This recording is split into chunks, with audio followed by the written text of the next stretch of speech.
చాలా అద్భుతంగా ఉంది. వదిలేస్తే మొత్తం తినేస్తాను, నా సరదా తీరేంత వరకు కొంచెం ఇంకొక తిని వదులుతాను. కానీ చాలా బాగుంది. కానీ ఎంత తిక్కుగా ఉంది మీ ఇక్కడ. So nice. మీరు చెప్పినట్టు జగన్మోహన్ రెడ్డి పర్యటనకు వెళ్ళిన ప్రతి చోట కూడా వివాదం జరుగుతోంది, రచ్చ జరుగుతోంది, ఒక రకంగా కురుక్షేత్రం జరుగుతోంది. మనం చూసాం కదా సార్, పొదిలి, తెనాలి, సత్తెనపల్లి, ఆ తర్వాత నిన్న బంగారుపాళ్యం. అంటే సో అక్కడ దండుపాళ్యం బ్యాచ్ బంగారుపాళ్యంలో దిగింది, అరాచకం చేసింది అంటూ ఒక పత్రికలో వస్తే, సాక్షిలో అయితే రైతు సమస్యల్ని ప్రస్తావిస్తే రైతుల్ని కలుస్తుంటే ఎందుకు ఇన్ని ఆంక్షలు అంటూ వైసీపీ నేతలు ప్రశ్నిస్తున్న పరిస్థితి. ఎందుకు సార్ జగన్ వెళ్ళిన ప్రతి చోట ఇంత రచ్చ జరుగుతోంది? అంటే ఆ టీడీపీ వైసీపీల మధ్య ఆ స్థాయిలో పోలరైజేషన్, రాజకీయంగా సమాజాన్నే రెండుగా విడగొట్టేశారు. ఇలా ఆంధ్రప్రదేశ్లో నీవు ఉంటే చంద్రబాబు నాయుడుకి అనుకూలంగా ఉండాలి, జగన్కి అనుకూలంగా ఉండాలి. ఇంకో అస్తిత్వం మనిషికి ఉండకూడదు. ఇద్దరు రెండే రకాల అస్తిత్వాలు. నువ్వు చంద్రబాబు మనిషివా, జగన్ మనిషివా? లేదు నేను మనిషిని అంటే నడవదు. నువ్వు మనిషిగా ఉండే హక్కే లేదు నీకు.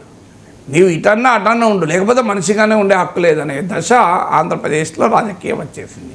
అందుకే మీరు గమనించండి, ఏం మాట్లాడినా దాడి. మీరు ఇటైనా అటైనా ఎవరెవరైతే దాడి కంపల్సరీ చేస్తారు. మళ్ళీ అధికారంలో ఉన్నవారు, తెలుగుదేశం అధికారంలో దగ్గర కాస్త దూకుడు ఇంకా ఎక్కువగా ఉంది. సో ఎక్కడి దాకా వెళ్ళింది అంటే, మాకు వ్యతిరేకంగా మమ్మల్ని ప్రశ్నిస్తూ మీరు నిజం మాట్లాడినా మీ అంత చూస్తాం. ఈ స్థాయికి వెళ్ళిన తర్వాత ఇంతకన్నా ఎక్కువ ఏముంటుంది? జగన్మోహన్ రెడ్డి ఏంటంటే ప్రతి అంశాన్ని ఒక రాజకీయ సమీకరణగా మార్చాలి. ఎందుకంటే ఆయన స్టైల్ ఆఫ్ పాలిటిక్స్నే, ఆయన బ్రాండ్ ఆఫ్ పాలిటిక్సే ఓదార్పు యాత్రలతో మొదలైంది. అందువల్ల యాత్రా politics are part of his brand. So ఓదార్పు యాత్ర చూసాం మనం.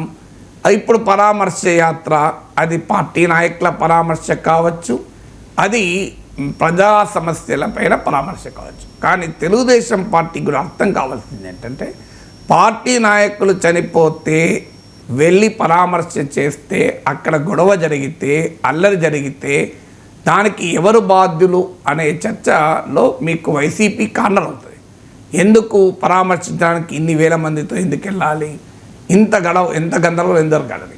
కానీ ప్రజా సమస్య పైన వెళితే దాని పట్ల ప్రభుత్వం మరింత అప్రమత్తంగా ఉండాలి. ఎందుకంటే నిన్న వెళ్ళింది మామిడి రైతుల సమస్య పైన.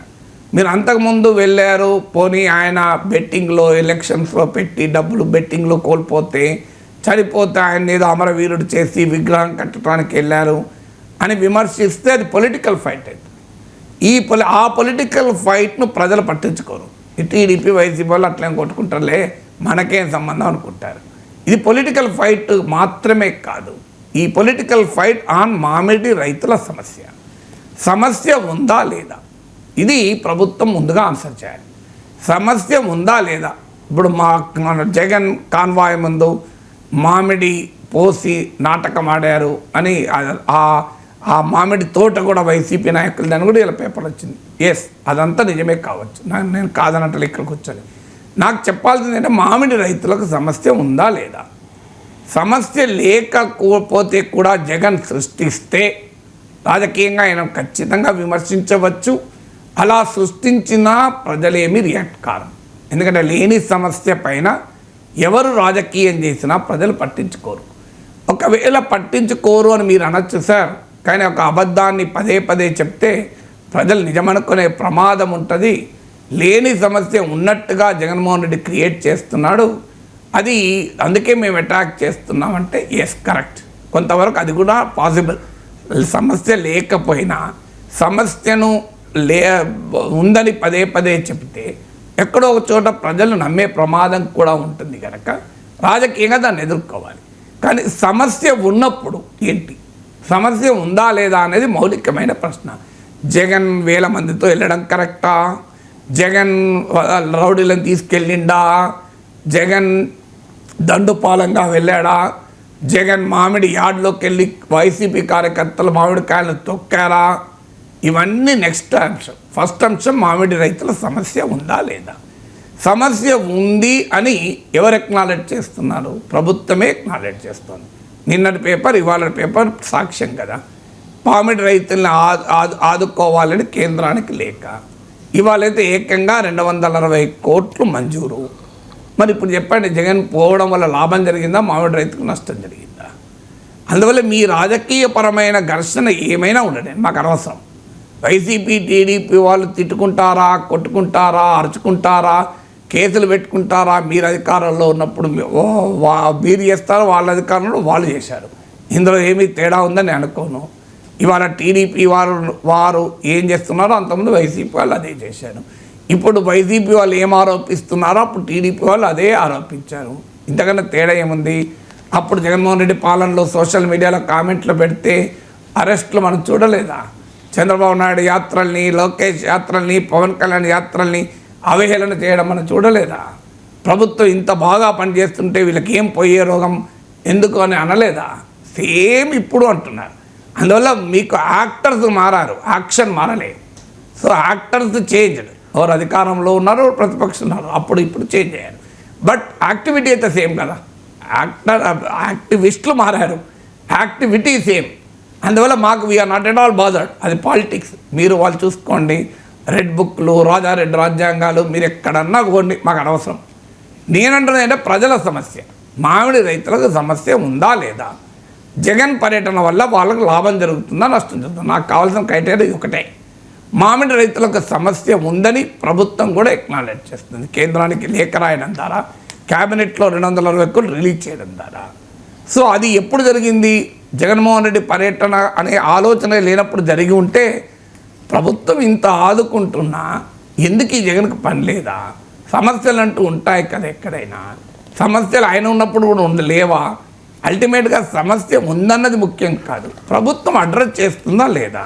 చంద్రబాబు నాయుడు ప్రభుత్వం అడ్రస్ చేస్తుంది, 260 కోట్లు ఇచ్చింది, కేంద్రానికి లేఖ రాసింది. బియాండ్ అ పాయింట్ ఎవరైనా ఏం చేయగలుగుతారు? సో మొత్తం ప్రభుత్వం పైన నెట్టివేస్తే ఎట్లా అని నేనైనా అంటాను, ఖచ్చితంగా అంటాను.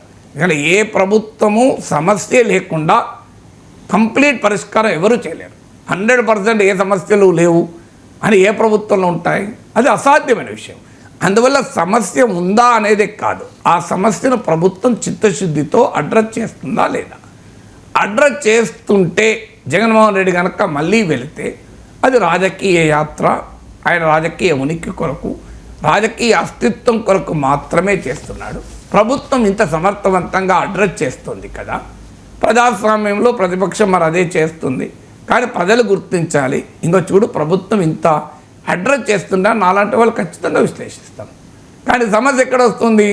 ఆయన మిర్చి ఆడిపోతారు, మీరు మిర్చిపై కేంద్రం లేఖ రాస్తాడు. జగన్ పొగాకు రైతు దగ్గరికి పోతాడు, మీరు పొగాకును ఆదుకోండి కేంద్రం లేఖ రాస్తారు.